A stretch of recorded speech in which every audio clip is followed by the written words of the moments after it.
Yeah, I got slowed down a ton. So, but I still managed to get like a sub 25 time, which I believe is a requirement before you get the faster speed. Hey guys, it's Steven with Car Track Reviews, and we're going to go over K1 Speed in Littleton, Colorado. This is all part of my Colorado trip that I did. And I didn't do it for karting, I promise.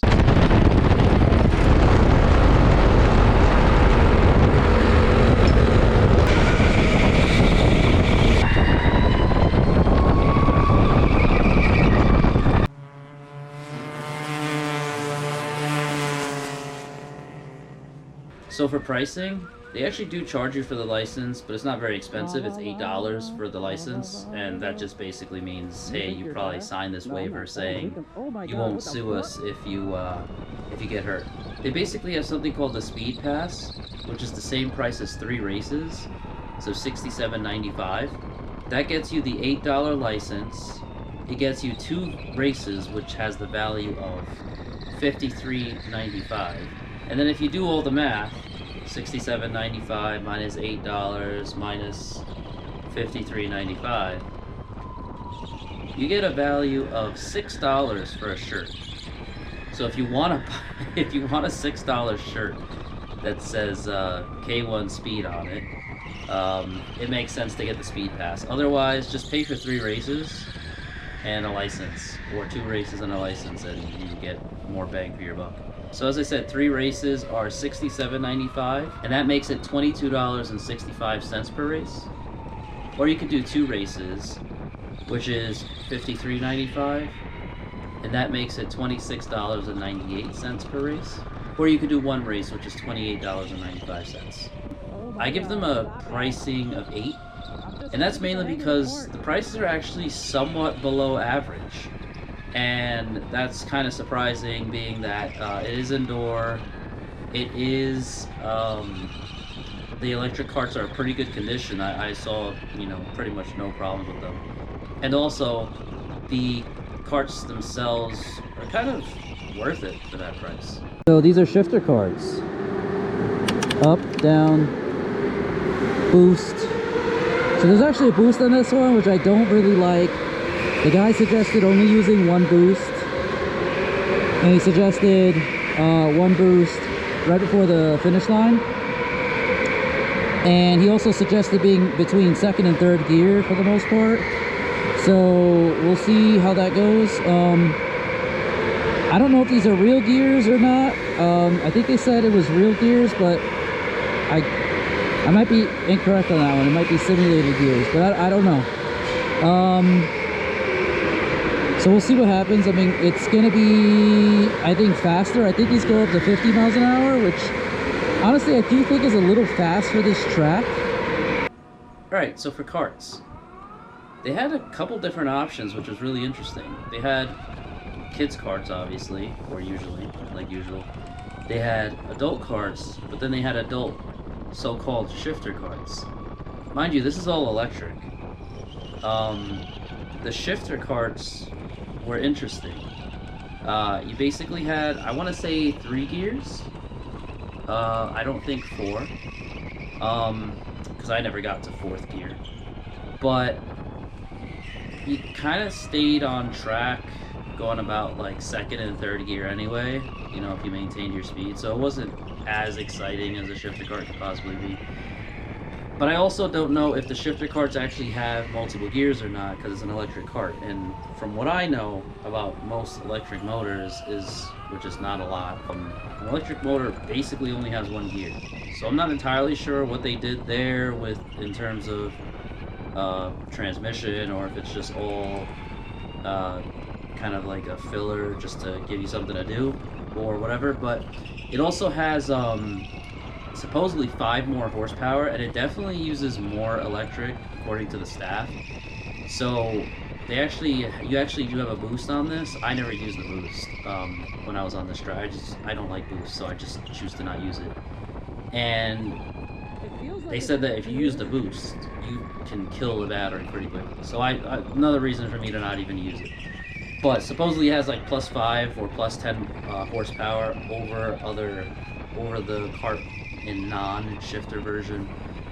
It was okay.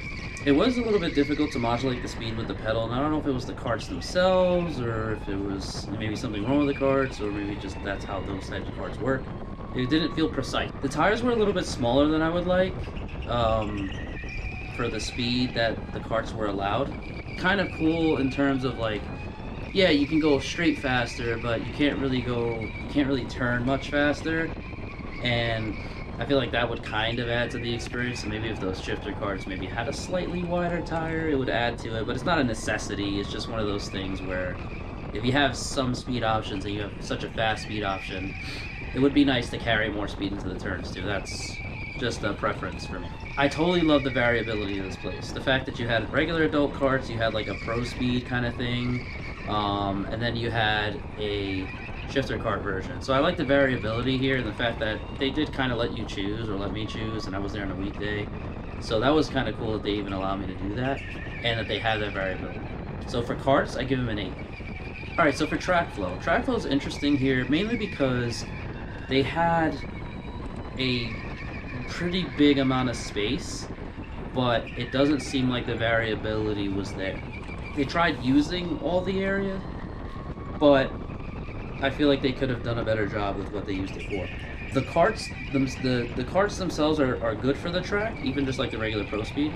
So without the shifter, there's a lot of room to pass. So even on turns, even on a lot of the switchbacks, which I'll get into that, even in the switchbacks you could pass. Like, it was reasonable. There's a lot of space even in all the turns. So they definitely kept the width of the track pretty reasonable and pretty good to allow passing.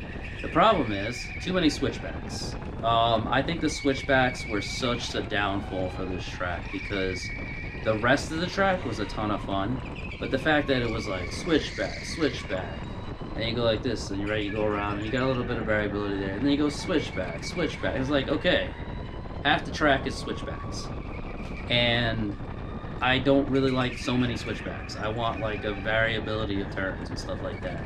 Because of just those two facts alone, I gave them a 7.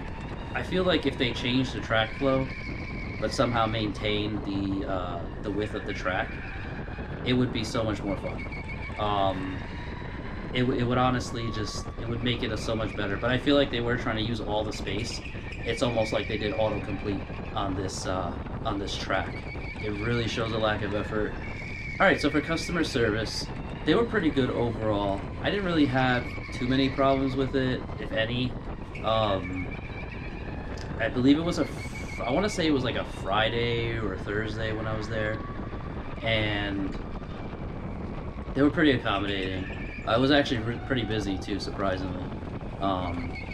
And the only problem I had was, like, I asked a question about a cart to one employee, and they said something, and then the other employee said something completely different, and then I asked the third employee, because I was like, you know, let's see where this goes, and they gave me, like, completely different answers. So one of them was right, so that's a plus. However, I do prefer consistency between employees. It does make it, you know, a little bit more reliable. You can go somewhere and actually know that you're going to get the information you're asking. So that's honestly a huge part about going to these places. So for customer service, even though it's always subjective, not objective, again, it varies depending on experience of the people that go there.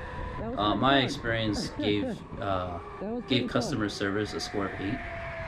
And yeah, they did pretty good. I mean, I didn't have basically any problems with them. And they were actually pretty accommodating. They were reminded me of my birthday race, which was nice to have a free race. So, yeah, I definitely liked it there. So another question is, like always, would I go back? And I actually would go back. Even though the track flow is not super great, I do like the variability of the karts, kind of just going in and choosing basically one of 3 karts, which is a lot more than most places. So I definitely would go back. And I think I would really enjoy it. I actually kind of struggled to not do another race. I think I did 4 races there. It was hard. I was having a lot of fun. So for summary, pricing gets an 8, karts get an 8, track flow gets a 7, and customer service gets an 8, for a total of 31 out of 40. That's actually pretty good for a place that only has electric karts. Typically, I think my highest scoring place got a 31 out of 40, and they were gas karts. Although the gas carts weren't great, Yeah, but I do I'm gonna prefer do gas that one. carts. So this is a pretty good score. So as always, guys, thank you for watching. If you heard any sniffling, that's my allergies. I apologize. And I will see you guys on the next one. Oh no, it's so easy to spin out. Because I'll just tap my waist trying to just, but what I did on the last ones. Yeah.